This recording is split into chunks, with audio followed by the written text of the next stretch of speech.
Halo Sengrip, bertemu lagi bersama saya Indra dan Audrey. Oke, kali ini kita akan membahas sebuah film terbaru yang tayang di bioskop ya. Film Indonesia yang tayang di minggu kemarin itu cuma film ini doang, berani banget ya film ini. Yang judulnya Pelangi Tanpa Warna. Ini dari Falcon Pictures, pemerannya ada Rano Karno, terus ada Maudy Kusnaedi, cast-nya sedikit sekali ya. Dan sama Mbak Sumi kita literally berlima. Iya, sisanya ibu-ibu komplek dan satpam komplek. Iya benar. Dan dokter. Iya. Dokternya ada 2 tapi. Oh iya benar. Film yang menceritakan tentang ujian yang menimpa keluarga kecil bahagia yang terdiri dari bapak, ibu, anak.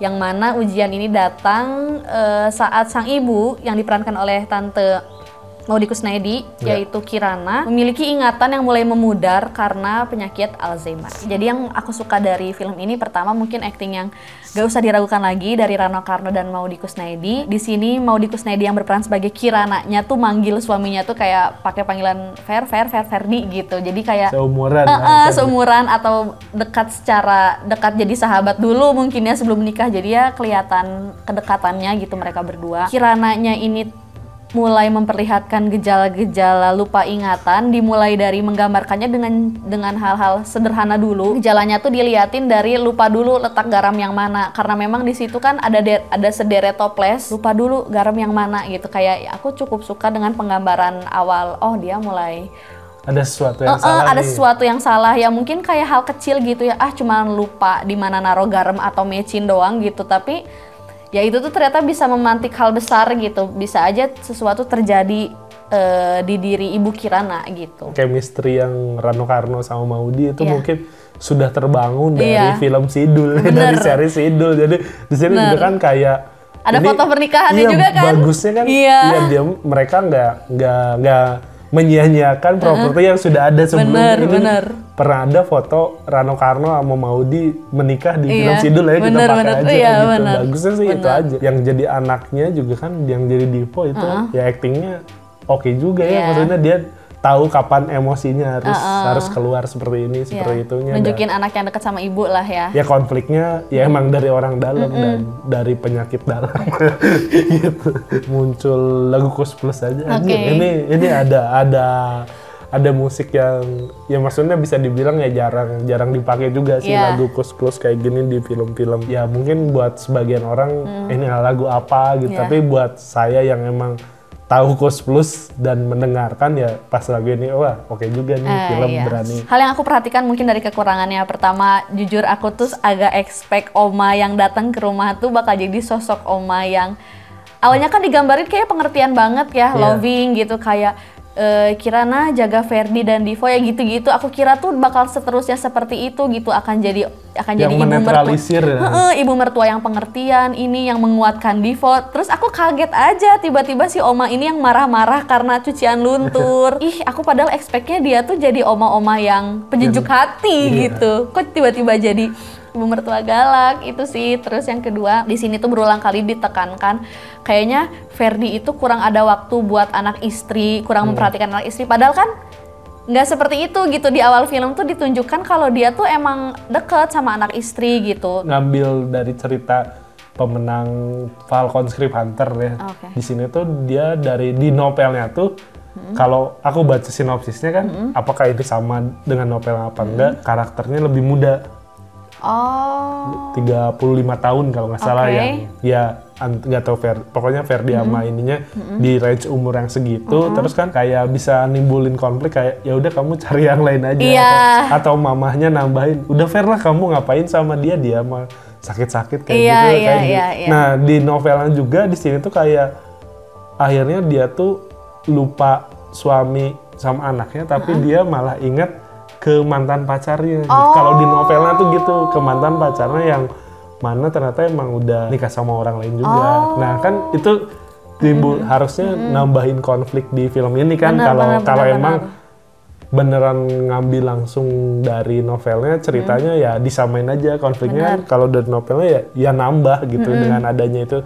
Tapi sayangnya di sini ya konfliknya cuma sebatas Alzheimer-nya aja gitu. Ngerasa nggak kalau di sini tuh bahasanya kaku juga karena ya mungkin kalau dari visual kan penggambarannya harmonis, tapi kan apakah keluarga yang udah deket banget, anaknya udah segede itu, ngomongnya masih sekaku itu. Iya, ada hal-hal yang membuat dia trauma atau ada kecelakaan nggak di masa lalu, terus dibilangin kan sama Rano Karnonya ada waktu kecil sampai dia dirawat beberapa lama, itu kurang diceritain aja sih, maksudnya sebagai pemantik Alzheimer-nya itu gitu. Iya, jadi di sini emang cuma verbal doang kayak ya udah ini dia pernah ini atau nggak pernah ada.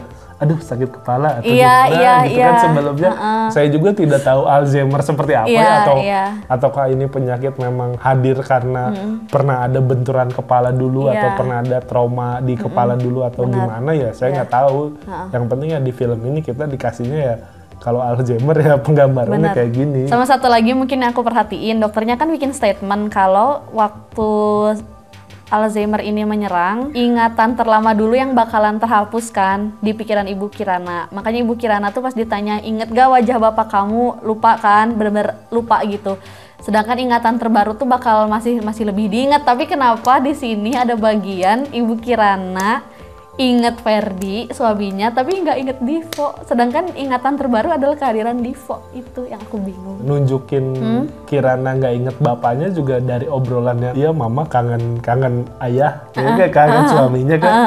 Kamu kangen bapak? Nah, sih sudah nggak ada hubungannya antara ngebahas bapaknya Kirana dengan suaminya. Ini nggak ada gitu. Tapi kenapa tiba-tiba kamu kangen bapak? Kamu masih inget? Enggak? Ya itu aja sih. Kayak anjir kok dipaksakan seperti ini gitu. Tahu gak ya pas si Kirana jogging? Oh iya. Dia jogging, terus ada ibu-ibu. Bu Kirana sendirian aja. Iya kan ngeliat dong basa-basi kampret ini sendirian aja. Iya saya sendiri. Bapaknya di mana? Di kantor. Ya udah saya duluan aja. Nanyanya gini kayak Bu Kirana mau jogging kemana nih gitu. Iya, kalau nggak tumben nih jogging sendirian kalau apa deh. Gak ngerti tuh kenapa Ferdi kepikiran buat ngasih gelang ada nama Ferdinya. Dan itu waktunya cepet gak sih? Ada nomor HP-nya, iya. Kan di rumah sakit nih, akhirnya tahu sakit Alzheimer. Pulang ke rumah, mecahin gelas, terus dikasih gelang. Kapan bikin gelangnya? Iya kayak maksudnya ada pemantik apa sih enggak? Kalau enggak ya hilang lagi atau gimana yang bikin dia aduh ini siapa sih? Ini ibu ini kenapa? Jadi kalau ada gelang itu kan memudahkan seenggaknya. Tapi ya di sini tiba-tiba kasih gelang aja. Terus si Maudinya abis dikasih gelang nangis di kamar mandi itu gimana? Iya benar. Atau karena aduh aku dikasih gelang seperti tangan. Sedih. Itu gak tahu juga sih. Kejadiannya tuh cuma jogging doang, terus ke dokter Alzheimer baru dikasih gelang. Iya kan nggak ada ngomong, aduh solusinya apa ya biar dia nggak hilang lagi. Iya. Kalau kejadiannya setelah swalayan ya mungkin make sense gitu. Atau dikasih HP, dikasih GPS. Seenggaknya kita tahu solusi kenapa harus dikasih gelang. Ferdinya kan sama Kirananya dilarang ngerokok. Benar. Tapi di sini dia mungkin karena stres Kirana membuat dia ingin ngerokok lagi.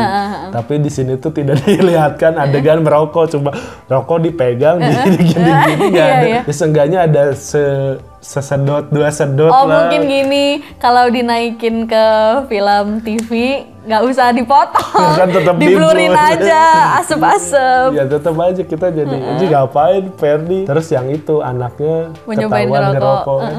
Langsung ibunya tiba-tiba marah. Kayak kan itu mau sholat subuh, anaknya subuh-subuh ngerokok. Iya ngapain gitu kayak. Timingnya salah.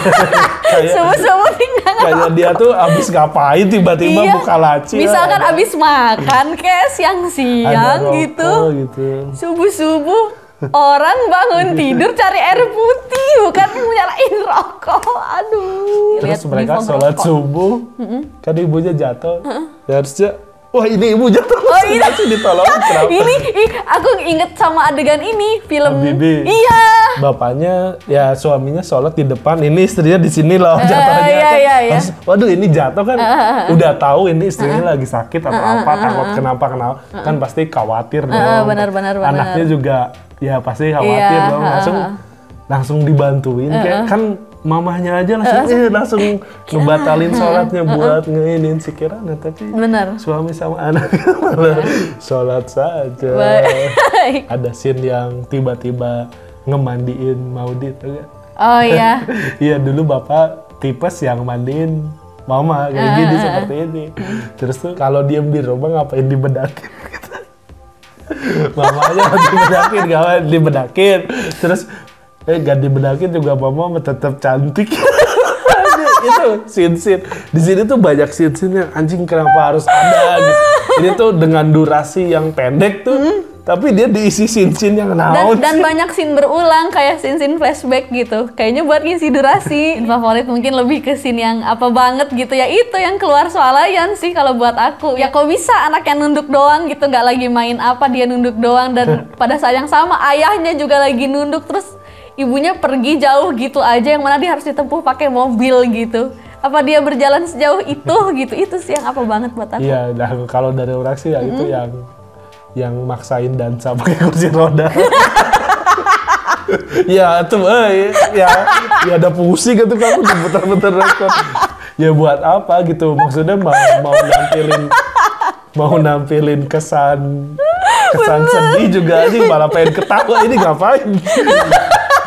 Yang pas anaknya sedih, kalau anaknya nggak diinget, ya kan? Iya. Terus bapaknya cuma, ya udah sabar. Maksudnya kalian gini kan, anaknya tuh sedih. Apa ibu tidak mengenal aku? Ayahnya ngedeketin, dipeluk atau anaknya udah, gimana? Jadi coba, ya udah sabar.